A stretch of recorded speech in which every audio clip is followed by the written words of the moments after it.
জানো তো বন্ধুরা, পুজো পার্বণ যেমন তাড়াতাড়ি কাছে চলে আসে, ঠিক সেরকমই তাড়াতাড়ি আবার চলেও যায়। তো আজকে নিয়ে চলে এসেছি আমাদের পাড়ার পুজো যে হচ্ছে সেটির একটি শর্ট ভিডিও তোমাদের সাথে শেয়ার করতে। তো দেখো, সকাল সকাল উঠে আমি স্নান করে বাড়িতে পুজো দিয়ে তারপরে চলে গিয়েছিলাম পাড়ার মণ্ডপে। গিয়ে দেখি পাড়ার কাকিমা, মামি, বৌদিরা সকলে মিলে সব আয়োজন অলরেডি করে ফেলেছে। তবে আমাদের কি পুজোটা আজকে অনেকটাই লেট হয়ে গিয়েছিলো, কারণ পুরোহিত মশাইয়ের অনেক জায়গায় ছিল আজকে পুজোর, তাই আজকে আমাদের এখানে অনেকটাই দেরি হয়ে গেছে। তো দেখো, এরপর সবাই মিলে বসে সব রেডি করছিল। এদিকে পুরোহিত মশাই পুজো শেষ করে যজ্ঞ করছিল, আর এদিকে আমরা একটু ঘোরাঘুরি করছিলাম। তারপরে ছিল পরের দিন প্রোগ্রাম।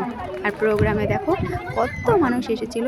পাড়ার সকলে মিলে একসাথে পুজো করার যে মজা, একসাথে হওয়ার যে কতটা আনন্দ, সেটা সত্যি বলার বাইরে। এদিকে দেখো সকলে মিলে বাস্কেটবল খেলছিল, বাচ্চাগুলো লাইন করে দাঁড়িয়ে আছে, আর এদিকে আমরা বসে বসে দেখছিলাম। একটু মাঝে মাঝে একটু ভিডিও করে নিচ্ছিলাম তোমাদের সাথে শেয়ার করবো বলে। তো দেখো কতটা ভিড় হয়েছিল সবাই মিলে। তারপরে আমরা লাস্টে খেলছিলাম বল, পাসিং বল, যেটাতে আমি অনেকটা আগে হেরে গিয়েছিলাম, তারপর আউট হয়ে তারপরে ভিডিওটা করা।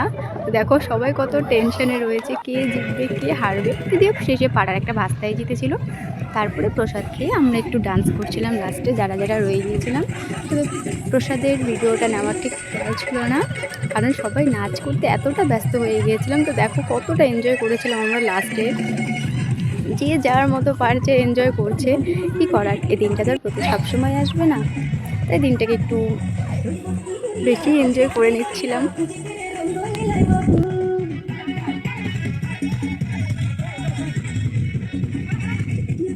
যেহেতু অনেকটা রাত হয়ে গিয়েছিল, প্রায় 12টা পার, তাই আমরা তখন চলে এসেছিলাম আর সকালের জন্য প্রসাদ নিয়ে এসেছিলাম। তো আজকের ভিডিওটি কেমন লাগলো অবশ্যই জানিও।